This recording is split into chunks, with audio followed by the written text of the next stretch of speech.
5 News This Morning starts now. While Texas continues search efforts, other states like New Mexico are facing damage from their own flash flooding. Fast-moving water swept this home downstream. And after quite a bit of rainfall for us yesterday, today and the next few days are quiet, but on the hotter side. We'll talk about those temperatures and how hot it can get coming up. From a foam-free environment to metal detectors, I'm Jacob Luthi, live in front of Fayetteville High School, talking about the upcoming changes to the school district this fall. And a live look out in Rogers this morning. Good morning to you there, 6:30 on this Wednesday.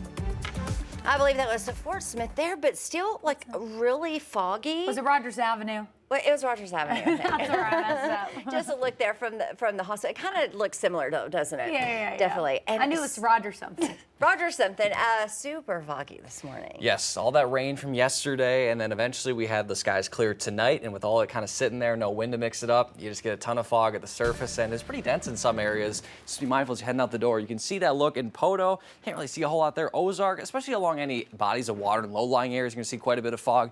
Fort Smith not looking too bad, but a lot of the rain was south of there in southern Fort Smith, so could be seeing some fog there. Bentonville seeing a little bit of it, and Fayetteville not too shabby. Springdale a little bit lofted. So the good news is we are seeing some improvement, but some areas could see down to 0-mile visibility in spotty areas in northwest Arkansas, and same with Sallisaw and Poto. These are two of the biggest areas of rainfall yesterday. Sallisaw anywhere from 4 to 7 inches of rainfall. Areas near Poto about 2 to 3. So eventually later this morning, about 9-10 a.m., it should be completely out of here. And then eventually we'll see some partly cloudy skies as we go throughout our day. Temperatures are going to be on the warmer side.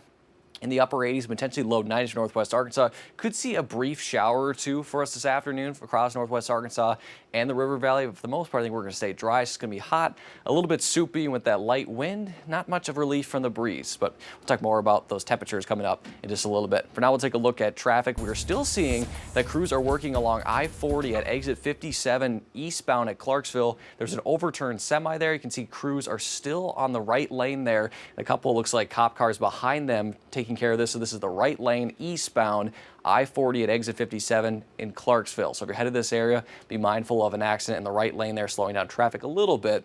And we'll have that complete forecast for you coming up in just a little bit. Joe and Tiffany.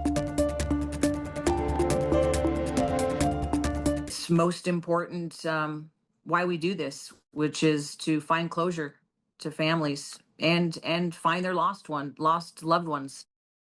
Emergency crews continue their search and rescue mission in Texas this morning, hoping to bring back those who've been lost. Those who are still missing include 5 children and a young counselor from Camp Mystic.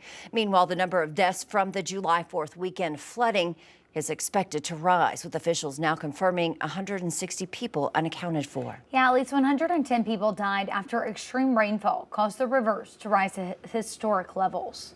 I wish to God there was a way we could have warned them. In the aftermath of this tragedy, state and local officials continue to face questions over the lack of early warnings. Texas Governor Greg Abbott surveyed the devastation by helicopter on Tuesday. He said state lawmakers are expected to meet in the coming days to begin discussing how to address the deadly flooding. Meanwhile, the Arkansas National Guard has sent 24 personnel down to Texas. They left on Tuesday to help with relief efforts. Reporter Carter Thweet was at Camp Robinson and spoke with commanders about their mission. We received an Emergency Management Assistance Compact, or an EMAC, from Texas, from the governor of Texas to the governor of Arkansas. And according to Colonel Keeter, 24 personnel left early Tuesday morning to respond to that request. Specifically to provide additional support to the search and recovery operations in the vicinity of Hunt, Texas, along the Guadalupe River. They'll do so using 4 UH-60 Black Hawk helicopters, which were chosen for their infrared capabilities, and one of them can do even more than that. Specifically, the Medevac variant, the same one I was telling you about, has a hoist capability as well. So in the event that they can't get a ground crew to a certain location, they can hoist that out. Colonel Keeter says the Guard responds to those EMAC requests often, as well as conducting operations here in Arkansas for things like lost hikers. But in this particular instance, with all those who have already been lost, he says the unit is eager to get to Texas and save any lives they can.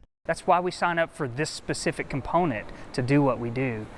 helping and assisting our neighbors, our family members, our friends, other states in these tragic environments like that. It is tragic. Our hearts go out to them. I'm a parent, I'm a father. I can only imagine from that perspective as well. And all of our guys see it the same way. Carter Thweet, 5 News. Well, heavy flooding has hit New Mexico. Officials say at least 3 people were killed on Tuesday, including 2 children. Floodwaters so intense there it upended and carried this entire home downstream. Emergency crews near Ruidoso carried out at least 85 swiftwater rescues. Officials urging residents there to seek higher ground as the waters of the Rio Ruidoso rose almost 20 feet. In other news this morning, the White House says a ceasefire deal in Gaza could come by the end of the week. The timeline comes as Israeli Prime Minister Benjamin Netanyahu wraps up his visit to Washington.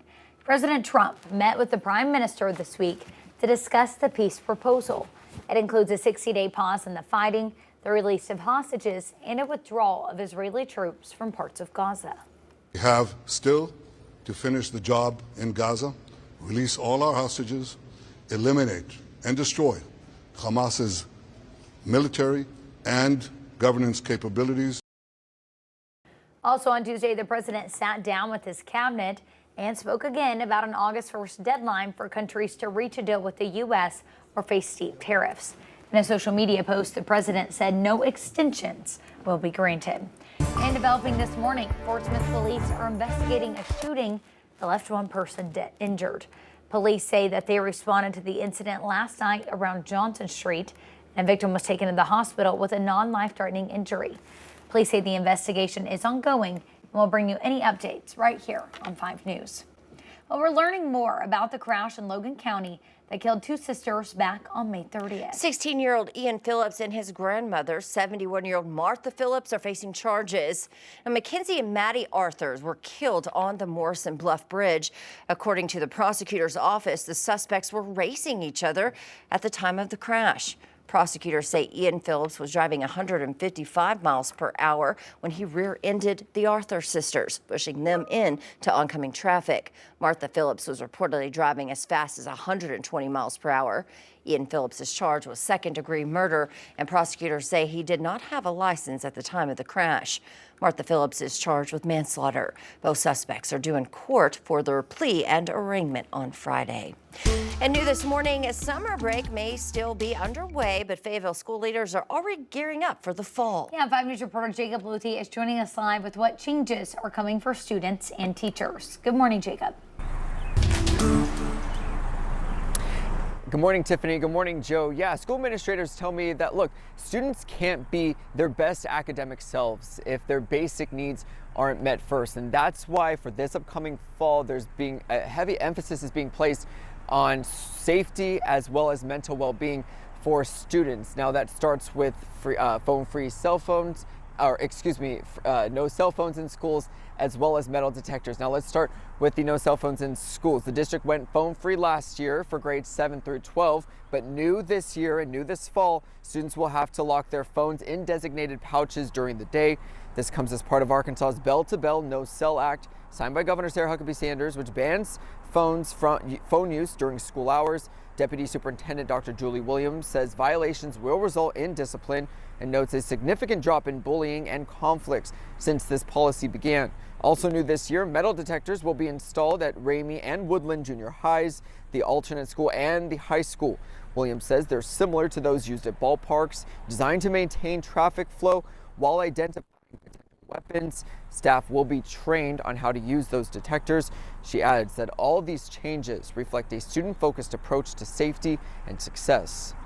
Listening to the voices of the people who are running the district, our teachers, our students, our parents, those people who are most crucial for this district to be, in good shape. It's better to embrace the change that is inevitable and to be forward thinking in that how do we contain the change for the betterment of our students' wellness, both physically and mentally, than to resist change. New buildings are expected to be constructed on in the Fayetteville School District, 2 new junior high schools, as well as a parking structure right here at Fayetteville High School. There's also that new law that requires public schools to offer universal free breakfast for their students. So a lot of changes coming to districts all over our viewing area, but especially right here in Fayetteville.